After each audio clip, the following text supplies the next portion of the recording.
সরকারি প্রাথমিক বিদ্যালয়ের শিক্ষক পদে নিয়োগ পেয়েও হাইকোর্টের রায়ে বাদ পড়া প্রার্থীরা রাজধানীর শাহবাগ মোড়ে অবরোধ করেছেন এবং সেখানে পুলিশের সাথে তাদের সংঘর্ষ চলছে।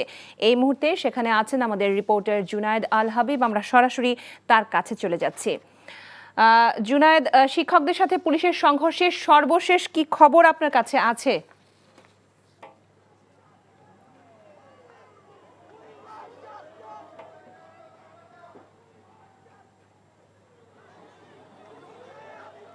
লোপা, আসলে আপনি দেখতে পাচ্ছেন যে শাহবাগে এক ধরনের উত্তেজনাকর পরিস্থিতি কিন্তু এখানে তৈরি হয়েছে। পুলিশ এবং যে চাকরি বঞ্চিত শিক্ষকরা রয়েছেন তাদের মধ্যে থেমে থেমে কিন্তু সংঘর্ষের ঘটনা ঘটছে এবং এই মুহূর্তে আমরা দেখছি যে আসলে শাহবাগ মোড় থেকে আসলে যারা শিক্ষক রয়েছেন চাকরি প্রত্যাশী তাদেরকে সরিয়ে দেওয়ার জন্য পুলিশের পক্ষ থেকে কিন্তু বারবার চেষ্টা করা হচ্ছে। কিছুক্ষণ আগে আমরা দেখেছি এই শিক্ষকদের উপর জলকামান নিক্ষেপ করা হয়েছে, তাদের উপর লাঠিচার্জ করা হয়েছে। তবে শিক্ষকরা বলছেন যে তাদের যে যৌক্তিক দাবি, সে দাবি পুরো না হওয়া পর্যন্ত তারা এই শাহবাগ মোড়ে কিন্তু অবস্থান করবেন। এবং আমরা দেখেছি যে এখান থেকে আসলে বেশ কয়েকজন মহিলা শিক্ষিকাকে আসলে পুলিশের হেফাজতে নেওয়া হয়েছে। তবে তাদেরকে কি আসলে আটক করা হয়েছে কিনা সে বিষয়ে এখনও পুলিশের পক্ষ থেকে আমাদেরকে নিশ্চিত করে কিছু বলা হয়নি। তবে প্রায় ঘন্টা ধরে আমরা এই অবস্থা দেখতে পাচ্ছি এবং শাহবাগ মোড় কিন্তু শিক্ষকরা অবরুদ্ধ করে রেখেছেন, যার কারণে আমরা দেখছি যে আসলে সড়কে যান চলাচলও বন্ধ হয়ে গেছে এবং দীর্ঘ যানজটেরও কিন্তু এক ধরনের সৃষ্টি হয়েছে এবং অনেকটা ভোগান্তিতে কিন্তু দেখা যাচ্ছে সাধারণ মানুষ দুর্ভোগে পড়েছেন। তো এই মুহূর্তে আপনারা দেখছেন যে আসলে পুলিশের পক্ষ থেকে শিক্ষকদেরকে সরিয়ে দেওয়ার জন্য এই শাহবাগে আসলে ধস্তাধস্তির ঘটনা কিন্তু ঘটছে। পুলিশের পক্ষ থেকে আমরা দেখেছি কিছুক্ষণ আগে আসলে বারবার বোঝানোর চেষ্টা করা হচ্ছে শিক্ষকদেরকে আসলে এই সড়কটি ছেড়ে দেওয়ার জন্য, যেহেতু আপনি জানেন যে গুরুত্বপূর্ণ একটি সড়ক, এখানে বেশ কয়েকটি হাসপাতাল রয়েছে। বিভিন্ন সময় আমরা দেখছি যে আসলে অ্যাম্বুলেন্সগুলো আসছেন এখানে।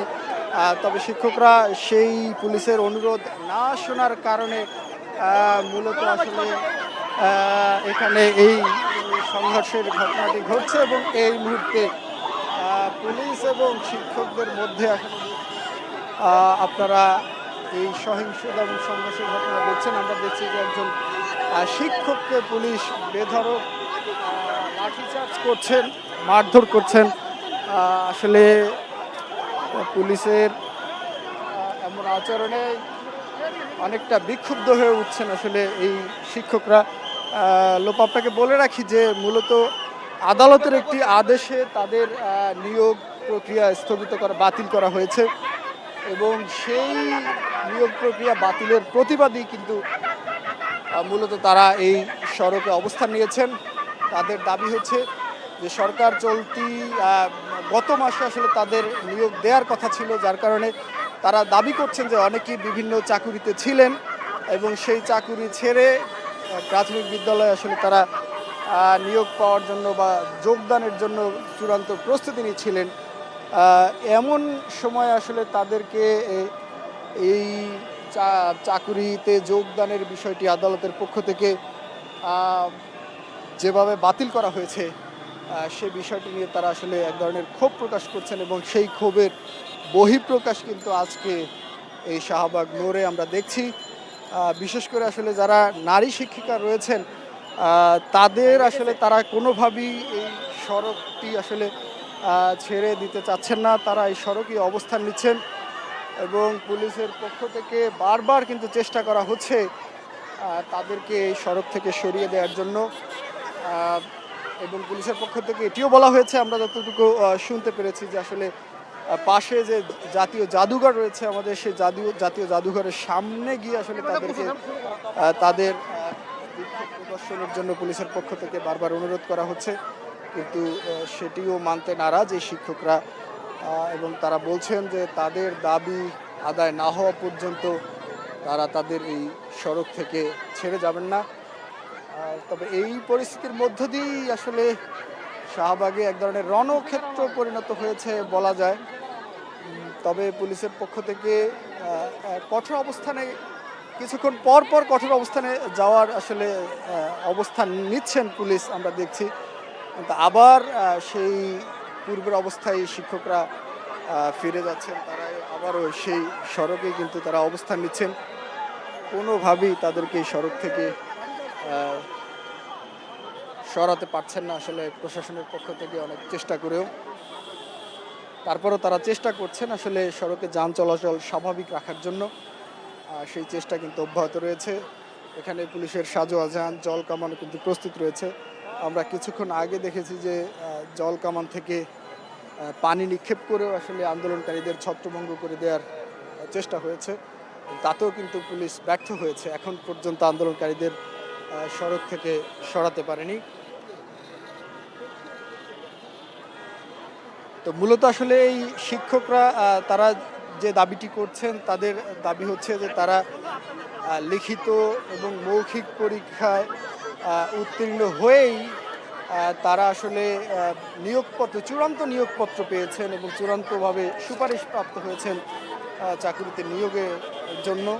কিন্তু সেই চূড়ান্ত নিয়োগ কেন বাতিল করা হবে বা কেন তাদেরকে আসলে তাদের নিয়োগ বাতিল করা হচ্ছে, সেই ক্ষোভেই কিন্তু তারা ফুঁসে উঠেছেন।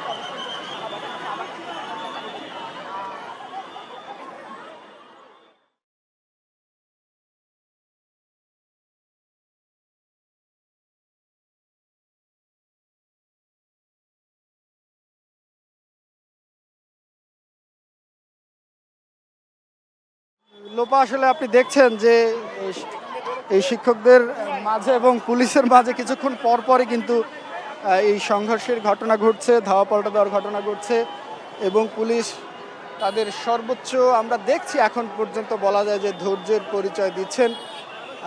বিভিন্নভাবে আসলে তাদেরকে এই সড়ক থেকে সরিয়ে দেওয়ার চেষ্টা করছেন, তবে কোনোভাবেই আসলে শিক্ষকরা তাদের এই সড়ক থেকে সরে যেতে চাচ্ছেন না এবং তারা বলছেন যে তাদের দাবি পূরণ না হওয়া পর্যন্ত তারা এই সড়ক ছাড়বেন না এবং সড়কে অবস্থান নেবেন।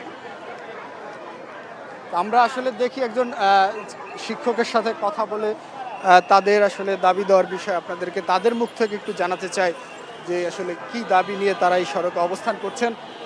আমরা একটু চেষ্টা করব একজন শিক্ষকের সাথে আসলে কথা বলার জন্য। জানতে চাচ্ছি যে কেন আজকে আপনারা এই সড়কে অবস্থান নিয়েছেন? আমরা হচ্ছে প্রাথমিক প্রাইমারি স্কুলের হচ্ছে 3টা ধাপে পরীক্ষা হয়, প্রথম আর দ্বিতীয় ধাপ, তৃতীয় ধাপ। প্রথম দ্বিতীয় ধাপ চাকরি করতেছে আমাদের তৃতীয় ধাপ থেকে 6531 জনকে 1.5 জনের আগে সুপারিশ প্রাপ্ত করছে এই অন্তর্বর্তী সরকার। কিন্তু আবার এই অন্তর্বর্তী সরকারই আমাদের বৈষম্যের শিকার বানিয়ে অধিকার থেকে বঞ্চিত করতেছে, আমাদের নিয়োগকে বাতিল করে দিয়ে। আচ্ছা, এটা তো আদালতের সিদ্ধান্ত, তা আপনারা কেন রাজপথে গিয়েছেন? এটা আইনিভাবে লড়ার তো কথা।